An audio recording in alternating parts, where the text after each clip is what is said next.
ഉപയോഗിച്ച് ഇതുപോലെ ചെറുതായി പോയ സോപ്പ് കഷ്ണങ്ങളുണ്ടെങ്കിൽ വെറുതെ കളയാതെ എടുത്ത് സൂക്ഷിച്ചു വെച്ചോ.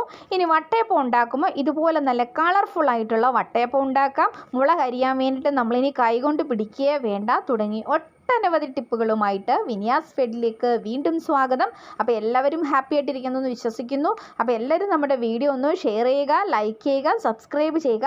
അപ്പോൾ സമയം കളയേണ്ട, നേരെ വീഡിയോയിലേക്ക് പോകാം. നമ്മുടെ ഇന്നത്തെ ആദ്യത്തെ ടിപ്പിന് വേണ്ടി ഞാനിവിടെ 1/2 ഗ്ലാസ് വെള്ളം എടുത്തിട്ടുണ്ട്. ഇനി നമുക്ക് വേണ്ടത് മുട്ടയാണ്. നമ്മൾ കടയിൽ നിന്നും മുട്ടയൊക്കെ വാങ്ങിച്ചു കഴിഞ്ഞാൽ അത് കേടായി പോയതാണോ നല്ലതാണോ എന്നൊക്കെ നമുക്ക് എങ്ങനെ തിരിച്ചറിയാം എന്നുള്ള ഒരു ടെസ്റ്റ് ചെയ്യാൻ വേണ്ടിയിട്ടാണ് നമ്മൾ ഈ വെള്ളത്തിലേക്ക് ഈ മുട്ട ഇങ്ങനെ ഒന്ന് ഇറക്കി വെച്ച് കൊടുക്കുന്നുണ്ട്. ഇട്ട് കൊടുക്കരുത്, പതുക്കെ വെക്കുകയേ ചെയ്യാവുള്ളേ. അപ്പോൾ ഇതേ നോക്കിയാൽ ഈ ഇട്ട് കൊടുത്ത മുട്ട വെള്ളത്തിൻ്റെ അടിയിൽ ഇങ്ങനെ ചെരിഞ്ഞ് കിടക്കുന്നുണ്ട് അല്ലേ. അപ്പോൾ ഇങ്ങനെ നമ്മൾ മുട്ട വെള്ളത്തിലിടുമ്പം നല്ല മുട്ടയാണെങ്കിൽ അത് വെള്ളത്തിൻ്റെ അടിയിൽ ഇങ്ങനെ ഒരുമാതിരി ചെരിഞ്ഞിങ്ങനെ കിടക്കും.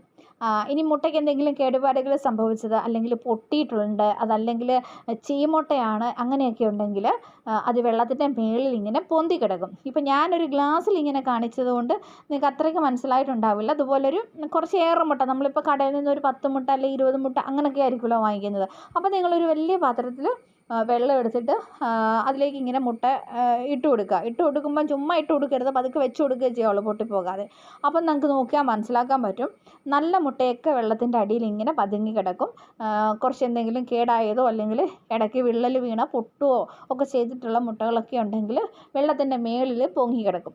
അപ്പോൾ അങ്ങനെയുള്ള മുട്ടകൾ നമുക്ക് പെട്ടെന്ന് വേർതിരിച്ചെടുക്കാൻ വേണ്ടിയിട്ട് പറ്റും. ഇനി അടുത്ത ടിപ്പിന് വേണ്ടിയിട്ട് ഞാനിവിടെ ഒരു മിക്സിയുടെ ജാർ എടുത്തിട്ടുണ്ട്. എന്നിട്ട് അതിലോട്ട് 1/2 മുറി തേങ്ങ ചിരകിയതാണ് എടുക്കുന്നത്. അപ്പോൾ തേങ്ങ ചിരകി എടുക്കുമ്പോൾ നിങ്ങൾ ആ ചവര് ഒഴിവാക്കിക്കൊണ്ട് വേണം തേങ്ങ ചിരകി എടുക്കാനായിട്ട് കേട്ടോ.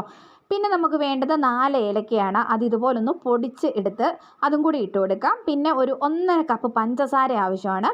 അപ്പം അതിൽ നിങ്ങൾക്ക് വേണമെങ്കിൽ കൂട്ടുകയോ കുറയ്ക്കുകയൊക്കെ ചെയ്യാം കേട്ടോ. ഞാനിപ്പോൾ 1.5 കപ്പാണ് ഇട്ട് കൊടുക്കുന്നത്.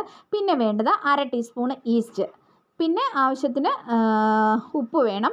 അതുപോലെ തന്നെ 2 കപ്പ് ചോറ്, ഈ ഒരു കപ്പാണ് ഞാൻ എടുക്കുന്നത് കേട്ടോ. എന്നിട്ട് ഇതിൻ്റെ 2 കപ്പ് ചോറ്, ഏത് ചോറായാലും കുഴപ്പമൊന്നുമില്ല. പിന്നെ ആവശ്യത്തിന് വെള്ളം. ഇത്രയും നമുക്ക് ഈ മിക്സിയുടെ ജാറിലേക്ക് ഒഴിച്ചു കൊടുത്തതിന് ശേഷം ഇത് നല്ലതുപോലെ ഒന്ന് അരച്ചിട്ടെടുക്കുക കേട്ടോ. അപ്പോൾ അരയ്ക്കുന്നതിൻ്റെ ഇടയ്ക്ക് നിങ്ങൾക്ക് വെള്ളം ആവശ്യത്തിന് വേണമെങ്കിൽ ഒഴിച്ചു കൊടുക്കാം. അപ്പാടെ വെള്ളം ഒരുമിച്ച് അങ്ങ് ഒഴിച്ചു കൊടുക്കണ്ട കേട്ടോ.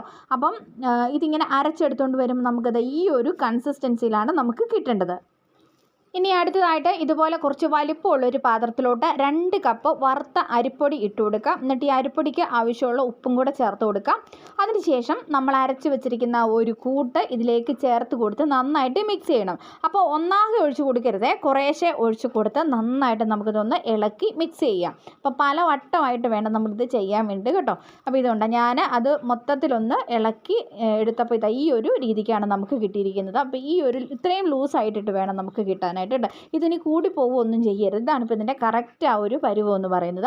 ഇനി നമുക്കിതൊന്ന് പുളിച്ച് പൊങ്ങാൻ വേണ്ടിയിട്ടൊന്ന് മാറ്റി വയ്ക്കാം. അപ്പം നമ്മൾ ആ ഒരു സമയം കൊണ്ട് ഒരു ബീറ്റ്റൂട്ട് എടുത്ത് നമുക്കൊന്ന് ക്ലീൻ ചെയ്ത് ചെറിയ കഷ്ണങ്ങളാക്കി മിക്സിയുടെ ജാറിലിട്ട് അടിച്ച് അതിൻ്റെ ആ ഒരു നീര് നമുക്കൊന്ന് പിഴിഞ്ഞെടുക്കണം. അപ്പം ഞാനിതെല്ലാം മറ്റൊന്നും കാണിക്കുന്നില്ല. ഞാനൊരു ബീറ്റ്റൂട്ടിൻ്റെ നീര് മുഴുവനും ഇതുപോലൊന്ന് അരിച്ച് എടുത്തിട്ടുണ്ട് കേട്ടോ. അപ്പോൾ ഇനി നമ്മൾ ഈ ഒരു നീര് നമ്മളിതിൻ്റെ വെള്ളം ഒന്ന് വറ്റിച്ചെടുക്കാൻ പോവുകയാണ്. അപ്പോൾ ഒരു പാത്രത്തിലോട്ട് ഒഴിച്ചു കൊടുത്ത് നമുക്കിതൊന്ന് നല്ലപോലെ ഇതിൻ്റെ ആ വെള്ളമയം ഒക്കെ ഒന്ന് വറ്റിച്ചെടുക്കുമ്പോൾ ഇതുപോലെ നമുക്ക് ഇങ്ങനെ ഒന്ന് കുറുകി കിട്ടും കേട്ടോ. അപ്പോൾ ഇത് മതി. ഇനി നമുക്കങ്ങോട്ട് ഫ്ലെയിം കൊണ്ട് ഓഫ് ചെയ്യാം. 6 മണിക്കൂറൊക്കെ ആയപ്പോഴേക്കും നമ്മുടെ മാവ് ഇതുപോലെ നന്നായിട്ടൊന്ന് പുളിച്ച് പൊങ്ങി വന്നിട്ടുണ്ട്. ഇനി ഈ മാവ് നമുക്ക് 2 ആയിട്ടൊന്ന് മാറ്റാം. അപ്പം 2 പാത്രത്തിലോട്ടൊന്ന് മാറ്റി അതിൽ ഒരു പാത്രത്തിലോട്ട് നമ്മൾ റെഡിയാക്കി വെച്ചിരിക്കുന്ന കളർ ഒന്ന് മിക്സ് ചെയ്തിട്ട് കൊടുക്കണം. അപ്പോൾ കുറേശ്ശെയായിട്ട് ആ കളർ ഇതുപോലെ മിക്സ് ചെയ്തിട്ട് എടുത്തു.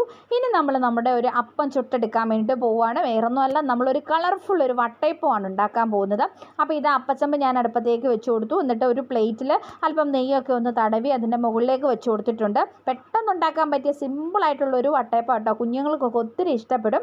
ആദ്യം നമ്മൾ ഇതുപോലെ വെള്ള നിറത്തിലുള്ള മാവ് ഇതുപോലെ ഒന്ന് കുറച്ച് ഒരു തവി വെച്ച് ഒഴിച്ചാൽ മതി. എന്നിട്ട് അതൊന്ന് പരത്തി കൊടുക്കുക. അതിനുശേഷം അതിന് മുകളിൽ കളറുള്ള മാവ് ഇതുപോലെ ഒഴിച്ചു കൊടുക്കുക. എന്നിട്ട് ചെറുതായിട്ട് ഇങ്ങനെ പരത്തി വിടുക. അതിനുശേഷം വീണ്ടും നമ്മൾ വൈറ്റ് കളർ മാവ് ഒഴിച്ചു കൊടുക്കുക. അങ്ങനെ ലെയറായിട്ട് നമുക്കിങ്ങനെ മാവ് ഒഴിച്ചു കൊടുക്കുക. അപ്പോൾ ഒരു വട്ടയപ്പത്തിൻ്റെ ആ ഒരു അളവിനനുസരിച്ചിട്ടുള്ള മാവാകുമ്പോൾ നമുക്കങ്ങോട്ട് സ്റ്റോപ്പ് ചെയ്യാം. അതിനുശേഷം നമുക്കിതിപ്പോൾ ഇങ്ങനെ റൗണ്ടല്ലേ ഇരിക്കുന്നത്. അപ്പോൾ നമുക്കൊരു ചെറിയ ഡിസൈനൊക്കെ കൊടുക്കാൻ വേണ്ടിയിട്ട് ഒരു ഈർക്കിളി എടുത്തിട്ട് ഇതുണ്ട് ഞാൻ ഈ ചെയ്യുന്നത് പോലെ ഇങ്ങനെ ഒന്ന് വരഞ്ഞു കൊടുക്കുകയാണെങ്കിൽ അങ്ങോട്ടും ഇങ്ങോട്ടും ഇതുപോലൊന്നിങ്ങനെ നല്ലൊരു ഷേപ്പ് കിട്ടും കേട്ടോ. അപ്പോൾ ഇതിപ്പോൾ നല്ല രസമില്ലേ, നല്ല എന്താ പറയുക ഒരു പൂവൊക്കെ പോലെ തോന്നില്ലേ. അപ്പോൾ ഇനി നമുക്കിത് വേവിച്ചെടുക്കാം. അപ്പം ഞാനിതാ മൂടി വെച്ചിട്ടുണ്ട്. ഇനി ആവി കയറ്റി നമുക്കിത് വേവിച്ചെടുക്കാം. അപ്പോൾ ഇതാ വെന്ത് കഴിഞ്ഞപ്പം ഇത് നോക്കാം, ചെക്ക് ചെയ്ത് നോക്കാം. അപ്പോൾ ഒരു ഈർക്കിളി വെച്ചിട്ടൊന്ന് കുത്തി നോക്കുന്നുണ്ട്. അപ്പം ഒട്ടിപ്പിടിക്കുന്നൊന്നുമില്ല. അതുകൊണ്ട് തന്നെ ഇത് ഉൾഭാഗമൊക്കെ നന്നായിട്ട് വെന്തിട്ടുണ്ട്. അപ്പോൾ ഇതിനി തണുത്തതിന് ശേഷം നമുക്കൊന്ന് കട്ട് ചെയ്യുന്നുണ്ട്.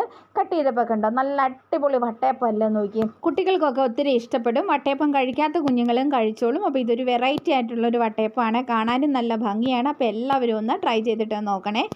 ഇനി അടുത്തതായിട്ട് നമുക്ക് പച്ചമുളക് എങ്ങനെ കൈ പിടിക്കാതെ അരിയാമെന്ന് നോക്കാം. സാധാരണ നമ്മൾ പച്ചമുളകൊക്കെ അരിഞ്ഞു കഴിഞ്ഞാൽ കൈയൊക്കെ പുകയാറുണ്ട് അല്ലേ, പലർക്കും പല രീതിക്കാണ്.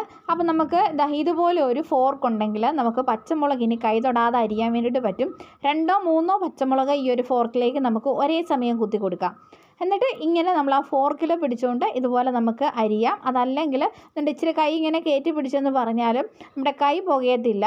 ഇതുണ്ട്, ഇതുപോലെ നമുക്ക് ഈസി ആയിട്ടിട്ട് പച്ചമുളക് അരിഞ്ഞെടുക്കാൻ വേണ്ടിയിട്ട് പറ്റും. അങ്ങനെ സാധാരണ നമ്മൾ കയ്യിൽ വെച്ച് അരിയുന്നതിനേക്കാട്ടിലും എളുപ്പമാണ്. ഒരേ സമയം തന്നെ 2 or 3 പച്ചമുളക് അല്ലെങ്കിൽ 4 പച്ചമുളക് നമുക്ക് ഒരേ സമയം ഇതുപോലെ അരിഞ്ഞെടുക്കാം. അപ്പോൾ ഈ ഒരു ട്രിക്ക് ഒന്ന് ചെയ്ത് നോക്കണേ.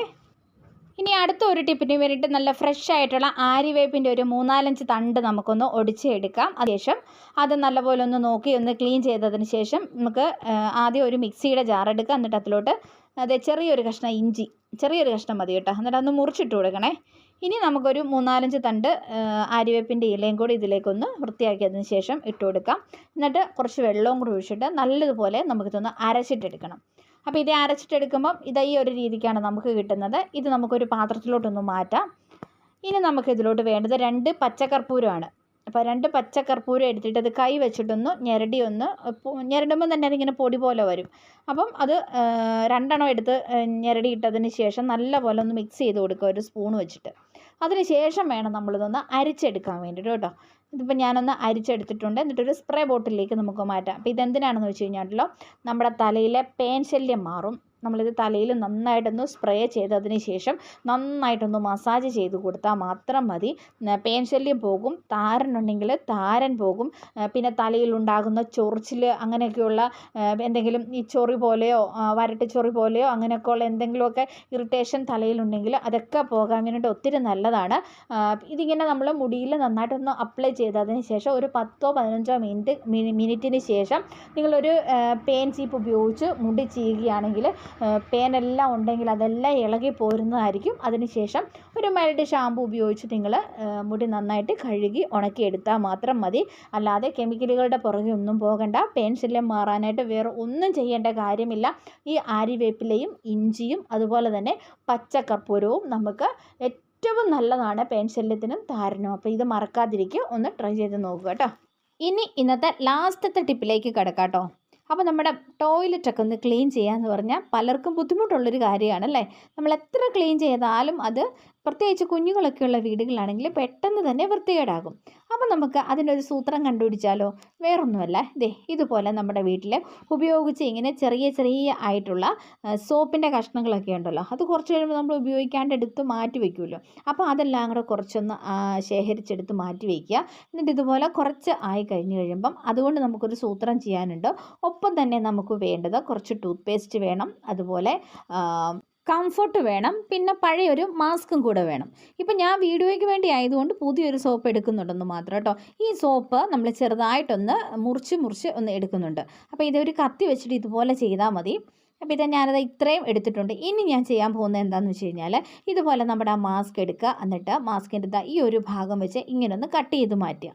കട്ട് ചെയ്ത് മാറ്റിക്കഴിഞ്ഞ് കഴിയുമ്പോൾ നമ്മുടെ ആ മൂക്കിൻ്റെ ഭാഗത്ത് വരുന്ന ഒരു കട്ടിയുള്ള ഒരു സംഭവമുണ്ട്, അതിങ്ങനെ നമ്മളൊന്ന് വലിച്ചിങ്ങോട്ട് എടുക്കുക കേട്ടോ. ഇതുപോലെ ഇരിക്കും അത്. അതിനുശേഷം ഇതിനകത്ത് വേറൊരു ലെയറുണ്ട്, ആ ലെയർ നമ്മളൊന്ന് മുറിച്ച് മാറ്റിയെടുക്കുന്നുണ്ട്. എന്നിട്ട് ഇതുപോലൊരു ബാഗ് പോലെ ഇരിക്കും. എന്നിട്ട് നമ്മൾ ഈ കട്ട് ചെയ്ത് വെച്ചിരിക്കുന്ന സോപ്പെല്ലാം കൂടെ നമുക്ക് ആദ്യം ഈ മാസ്കിൻ്റെ ഉള്ളിലേക്ക് ഇതുപോലെ ഇട്ട് കൊടുക്കാം. അതിനുശേഷം കുറച്ച് പേസ്റ്റ്, ഒത്തിരി ഒന്നും വേണ്ട, ഇത്രയും മതി, പേസ്റ്റും കൂടി ഇതിലേക്ക് ആഡ് ചെയ്ത് കൊടുത്തു. പിന്നെ ഒരു സ്മെല്ലിന് വേണ്ടിയിട്ട് നമ്മൾ എടുത്തിരിക്കുന്നത് കംഫർട്ടാണ്. അപ്പോൾ ഇതിൻ്റെ കംഫർട്ട് ഒരല്പം ഒഴിച്ച് കൊടുക്കും, ഒരുപാടൊന്നും വേണ്ട, കുറച്ച് മതി.